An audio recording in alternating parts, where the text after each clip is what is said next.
Thursday, November 19th, 2009. Today's lunch will be tater tot casserole. Yummy! Woo! This week, Mrs. Lang and Mrs. Shamler are noon duty teachers. Mrs. Brandon is a junior high duty teacher. Please, teachers and students, don't pour food into the sinks. They're clogging up and a pain to clean, such as soup or other liquids. Some items were found and are in the office, so if you lost a cell phone, calculator, and keys, claim them in the office.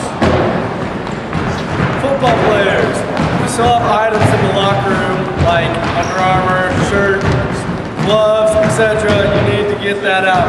The remains will be given to the reruns or thrown out. The locker room needs to be washed out soon. Congratulations to Sydney Burke for signing with UGF. She received a full ride scholarship for academics and to play basketball. Good luck, Sydney. Congratulations. The football team, coaches, and community would also like to give thanks to the people who helped prepare the football field for the last 2 playoff games. It was an intense process, which included 4-wheelers, a skid loader, and mini shovels and brooms. Thank you. Anyone planning on joining pep band second semester needs to come talk to Mrs. Bush ASAP so you can order a pep band shirt. No upward bound meeting today. Cool. Close-Up needs to get their fruit sheets in first thing on the 30th. First thing. By the latest. By the latest. Next week there will be a lady from Montana Career Info here to discuss possible career choices for the students. Here's the schedule for next Tuesday. Second period, seniors. Third period, 7th grade. Fourth period, 10th grade. 5th grade. 5th period, 9th grade. Have a good day.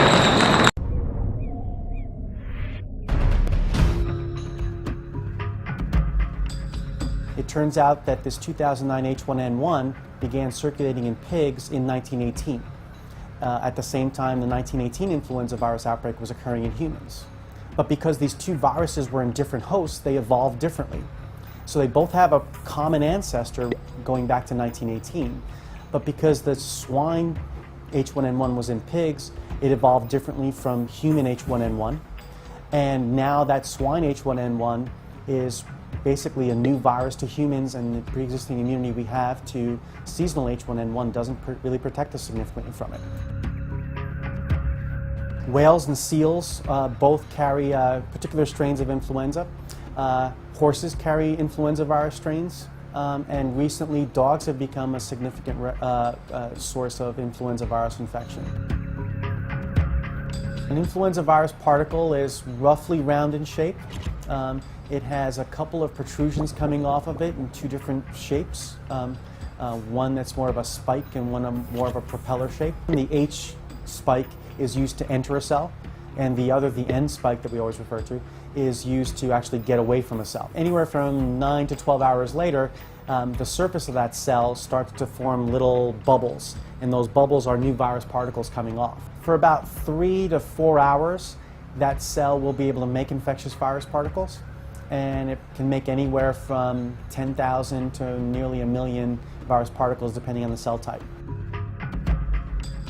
So if you're immune to infection, with influenza that means that you have antibodies that will bind to the virus particle and keep that virus particle from interacting with the cell.